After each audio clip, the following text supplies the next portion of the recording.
Here we have AP calculus AB problem. Okay, let's go the information. For questions 1 to 4, the velocity of a particle moving along the x-axis is given in the graph below. Okay, let's go with the first question. During what intervals is a particle moving right? Here we have the graph of the velocity function. So to get the interval where the particle is moving right, we have to identify the interval over here in this graph where the function is above the horizontal axis. Here we have the horizontal axis. Above the horizontal axis, the velocity function takes only positive values. So there is 20, 40, 60, all of them are positive values. Below this horizontal axis, all the values of velocity are negative. So we identify the interval where we have the graph of the velocity function above the horizontal axis.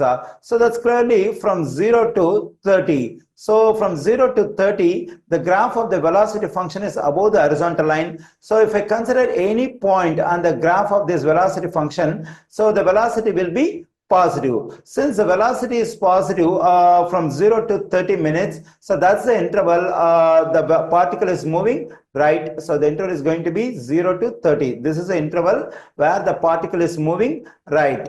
Now let's go to the second question. That is, during what intervals is a particle speeding up? Whenever a particle is speeding up, the velocity and acceleration must be having the same sign. Let me write, so let's say that V of t represents the velocity and A of t represents acceleration. So both of them must be either positive or negative. That means both of them must be having the same sign. If both velocity and acceleration are having the same sign, then we can decide the particle is speeding up. In case if the velocity and acceleration are having different signs, the particle is slowing down. Okay, here acceleration of a particle can be found by taking the derivative of the velocity function. Actually, the derivative of the velocity function gives a slope of the velocity curve. Let me write over here. Slope of the velocity curve, that is V of t. Okay, now in the graph of this velocity function, we just have to identify the interval where the velocity is positive and also the acceleration. Acceleration means the slope of the velocity is positive. Okay, now let me take the interval 0 to 10 over here. In this interval, we find the graph of the velocity function above the horizontal axis. So here in this interval 0 to 10, so the velocity takes a positive value, and also in this interval 0 to 10, the graph of the velocity function is a rising line. Since it's a rising line, the slope over here in this interval 0 to 10 is positive. That means acceleration is positive. So in this interval 0, 10, both velocity and acceleration or slope of velocity positive. Since both velocity and acceleration are having the same sign, that is positive, in the interval 0, 10, the particle is speeding up in the interval 0, 10. Okay, let me write it over here. I got the first interval where the particle is speeding up.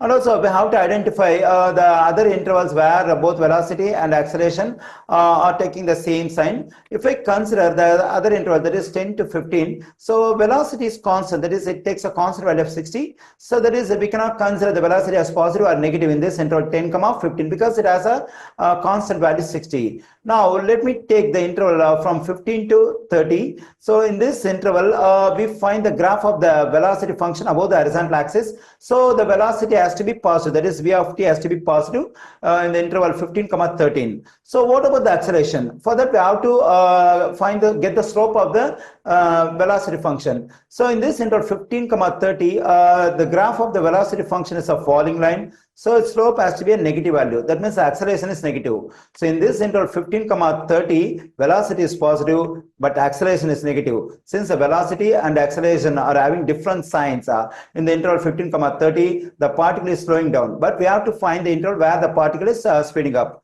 Okay, now let me consider the interval 30, 40. In this interval 30, 40, we find the graph of the velocity function below the horizontal axis. Since we have the graph of the velocity function below the horizontal axis, here the velocity, that is V of t, is negative. And also in this interval 30, 40, the graph of the velocity function is a falling line. So slope also will be a negative value, that is acceleration negative. So in this interval 30, 40, both velocity and acceleration are negative. Since both of them are having the same sign, the particle is speeding up in this interval 30, 40. Already we got the interval that is 0, 10 where the particle is speeding up. And now we have one more interval, that is 30, 40 where the particle is speeding up. So now I use the symbol union between them. That is when time takes a value in this interval or in this interval, so the particle is speeding up. So we use the word r. So for that I'm using the symbol union. Union means r.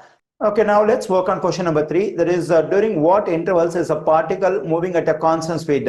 I think already we have discussed at where the velocity is constant. That is, we have to identify the horizontal line segment as a graph for the velocity function. Okay, so in this interval, that is 10, 15, we find an horizontal line segment as a graph for velocity function. That is, when time takes value in this interval 10, 15, so the velocity is constant. That is 60 meter per minute. At nowhere else we find horizontal line segment as a graph of the velocity function. Only in this interval, that is from 10 minutes to 15 minutes, the velocity is constant. That is 60 meter per minute. So this is a only interval, that is 10, 15 is a only interval at where the particle is moving at a constant speed.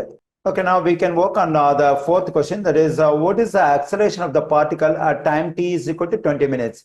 So here we have 20. And now let me consider the interval t is equal to 15 to t is equal to 30. Because in this interval 15 to 30, the graph of the velocity function is a falling line. Since the graph of the velocity function is a falling line from 15 to 30, its slope will be a negative value. And also the slope of a line at any point on the line is constant. For example, if I consider this particular point, or this particular point, at any point on the line, the slope is constant.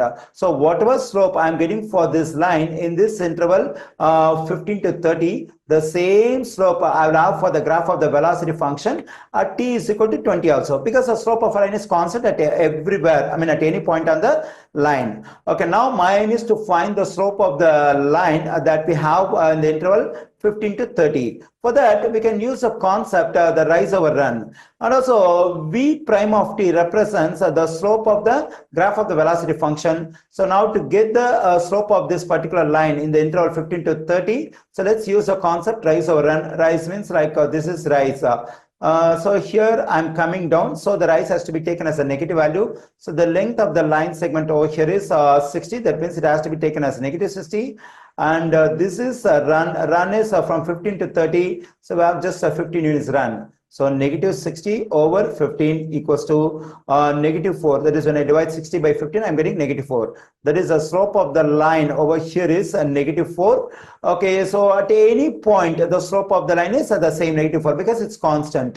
So we know that the slope of the velocity function, that is the v prime of t, represents the acceleration. So the acceleration is also the same, negative 4, in this interval 15, 30. Since it's a straight line, so whatever slope we are getting in this interval 15 to 30, the same slope will have at t is equal to 20. That is, the acceleration of the particle at time t is equal to 20 minutes is negative 4.